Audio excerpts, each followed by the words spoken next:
नौकरी पेशा लोग इनकम टैक्स से दुखी हैं, व्यापारी वैट टीडीएस जीएसटी से दुखी हैं, टेम्पो ट्रक टैक्सी चलाने वाले टोल टैक्स से दुखी हैं। सारा कुछ इतना टैक्स हो रहा है, इसके बावजूद भी भारत के ऊपर 250 लाख करोड़ का कर्जा है।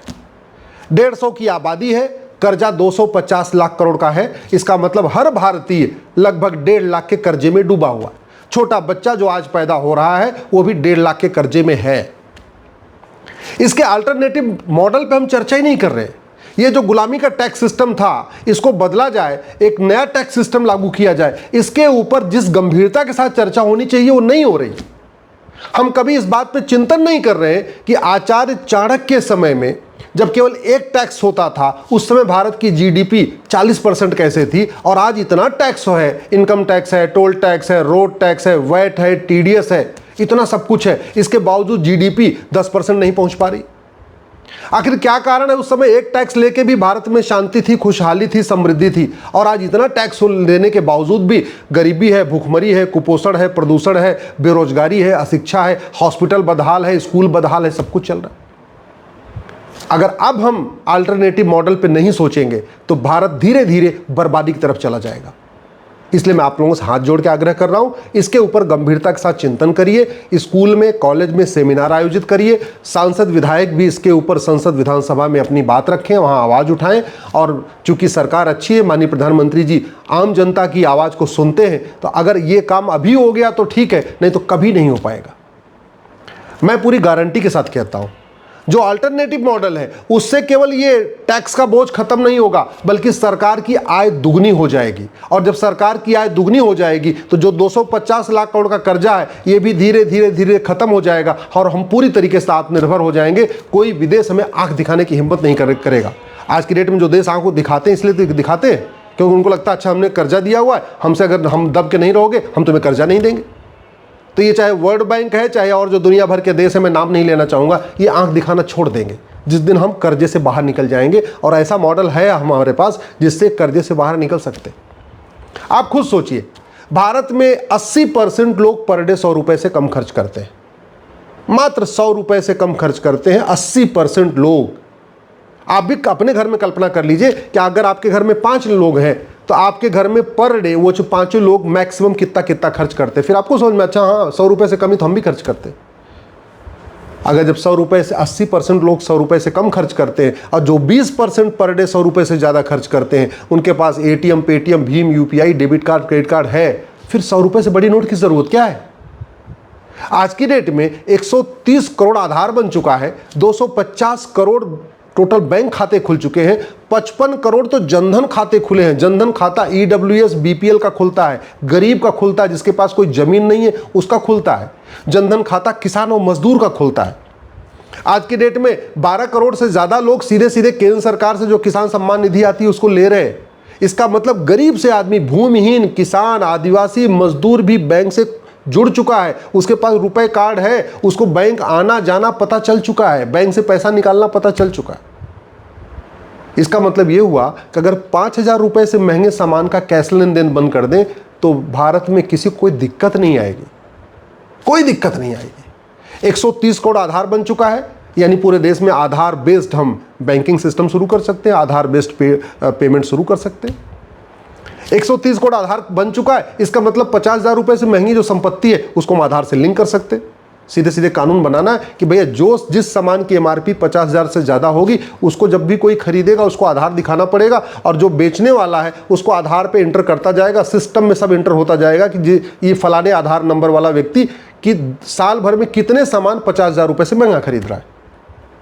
अगर हम कानून बना दें कि 5,000 रुपये जिस सामान की एमआरपी है उतना तो आप कैश में खरीद सकते हैं, लेकिन जिस सामान की एमआरपी 5,000 से ज़्यादा है, बिजली का बिल 5,000 से ज़्यादा है, ट्रेन का टिकट 5,000 से ज़्यादा है, फ्लाइट का टिकट 5,000 से ज़्यादा है, होटल का बिल 5,000 से ज़्यादा है, पेट्रोल आपने 5,000 से ज़्यादा किया, वहाँ पे आप कैश नहीं दे सकते, आपको ऑनलाइन करना पड़ेगा, तो भी किसी दिक्कत नहीं आएगी।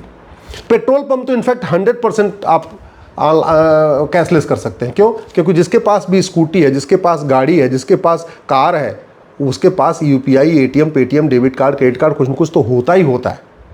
इसलिए पेट्रोल पंप को 100% कैशलेस किया जा सकता है।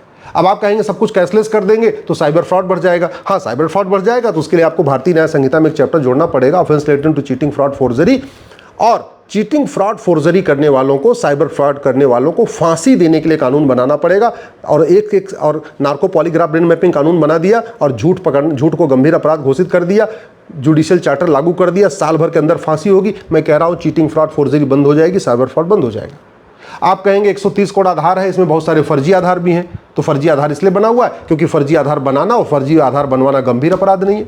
तो बीएनएस में एक चैप्टर जोड़ दिया जाए, जो फर्जी डॉक्यूमेंट बनाएगा या बनवाएगा उसको 10 से 20 साल सजा होगी। और उसने झूठ तो नहीं बोल रहा है, उसके पकड़ने उसके लिए नार्को पॉलीग्राफ ब्रेन मैपिंग कानून होगा। मैं कह रहा हूँ फर्जी आधार भी बनने बंद हो जाएंगे, फर्जी डॉक्यूमेंट भी बनने बंद हो जाएंगे। सरकार केवल इतना कर दे, 100 रुपए से बड़ी नोट बंद कर दे, 5,000 रुपए से महंगे सामान का कैश लेन देन बंद कर दे, 50,000 रुपए से महंगी प्रॉपर्टी को आधार से लिंक कर दे, और इसी बीएनएस में एक चैप्टर जोड़ दे, ऑफेंस रिलेटिंग टू करप्शन। और जिसके पास भी काला धन मिले, जिसके पास बेनामी संपत्ति मिले, जिसके पास भी आय से अधिक संपत्ति मिले, उसकी 100% संपत्ति जब्त करके, नागरिकता खत्म करके उसको आजीवन कारावास, फांसी देना शुरू किया जाए। मैं कह रहा हूं भारत में एक तो सरकार का खजाना भर जाएगा, दूसरा अराजकता खत्म हो जाएगी, भ्रष्टाचार खत्म हो जाएगा, और इतना जितना जातिवाद, भाषावाद, क्षेत्रवाद जितना सब चल रहा है ये भी खत्म हो जाएगा। सबसे बड़ी बात, सरकार की आय डबल हो जाएगी। अब आप सोच रहे होंगे कि इनकम टैक्स खत्म हुआ, टोल टैक्स खत्म हुआ, रोड टैक्स खत्म हुआ, वैट खत्म हुआ, टीडीएस खत्म हुआ, तो सरकार की आय डबल कैसे हो जाएगी जब टैक्स ही नहीं देंगे। तो कमाने पे कोई खर्च नहीं देना है, कमाने पे कोई टैक्स नहीं देना, खर्च करने पे टैक्स देना है। अभी हम लोग जीएसटी देते हैं ना, किसी पे 5% देते हैं, किसी पे 18% देते हैं, किसी पे 28% देते हैं, अलग अलग रेट का अलग अलग जीएसटी है। इनकम टैक्स भी देते हैं, पहले कमाई पे टैक्स देते हैं, फिर खर्च करने पे भी टैक्स देते हैं। ये सब बंद हो जाए, केवल खर्च करने पे टैक्स लगे। और खर्च करने पे कैसे टैक्स? मात्र 2%। आपने भाई 1,000 रुपये का सामान खरीदा, आपको 20 रुपये एक्स्ट्रा देना है। आपने 1 लाख का सामान खरीदा, आपको 2,000 रुपये एक्स्ट्रा देना है। इनकम टैक्स देने वाले खुश क्योंकि उनको इनकम टैक्स से छुटकारा मिल गया, व्यापारी खुश, उनको जीएसटी से, वैट से, टीडीएस से छुटकारा मिल गया। तो जो भी वो सामान खरीदेंगे वो उस पर 2% एक्स्ट्रा देते चले जाएंगे। ये टोल टैक्स, वैट, जो ये लोग जो गाड़ी चलाने वाले ट्रक ड्राइवर बेचारे परेशान हैं, टू ट्रेवल परेशान, उनको उनका टोल टैक्स खत्म हो गया, तो वो भी जब गाड़ी खरीदेंगे या कोई सामान खरीदेंगे वो भी 2% एक्स्ट्रा देते चले जाएंगे। केवल 2% बैंकिंग ट्रांजैक्शन टैक्स लगा दिया जाए। और ये जो मैंने आपको तरीका बताया, 100 रुपये से बड़ी नोट बंद, 5,000 रुपये से महंगे सामान का कैश लेन देन, प्रॉपर्टी को आधार से लिंक, सरकार की इनकम डबल हो जाएगी।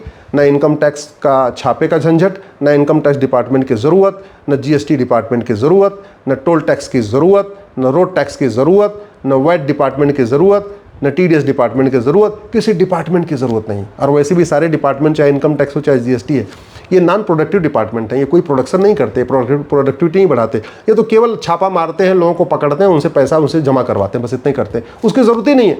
आदमी जब कुछ कर ही नहीं सकता, उसको देना ही नहीं, ऑनलाइन ही करना है, और ऑनलाइन करेगा तो उसको 2% हिस्सा देना। इसका एक बहुत बड़ा फ़ायदा होगा, वो है घूसखोरी, कमीशनखोरी, सूदखोरी, मुफ्तखोरी खत्म हो जाएगी। क्यों? क्योंकि जितने अपराध होते हैं सब वो कैश में होते हैं। जैसे 100 रुपये से बड़ा नोट बंद हो गया, 5,000 रुपये से महंगे सामान का लेन देन बंद हो गया, तो घूसखोरी भी बंद हो जाएगी, कमीशनखोरी भी बंद हो जाएगी, दलाली भी बंद हो जाएगी, सूदखोरी भी बंद हो जाएगी, मुफ्तखोरी भी बंद हो जाएगी। ये चाहे जमाखोरी है, चाहे मिलावटखोरी है, चाहे कालाबाजारी है, मुनाफाखोरी, ये किस में होता है? सब कैश में होता है।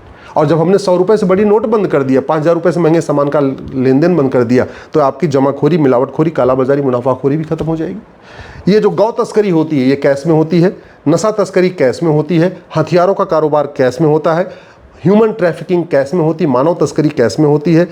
ये सारे के सारे जो काम होते हैं ये कैश में होते हैं।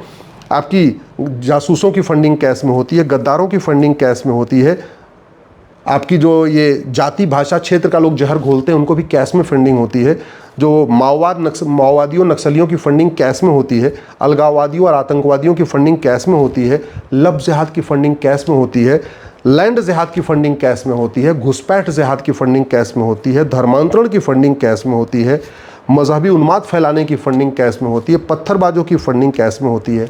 तो जब 100 रुपये से बड़ी नोट बंद हो गया तो ये सारे अपराध भी खत्म हो गए। इसी तरीके से चोरी डकैती बंद हो जाएगी, क्योंकि लोगों के पास कैश ही नहीं है।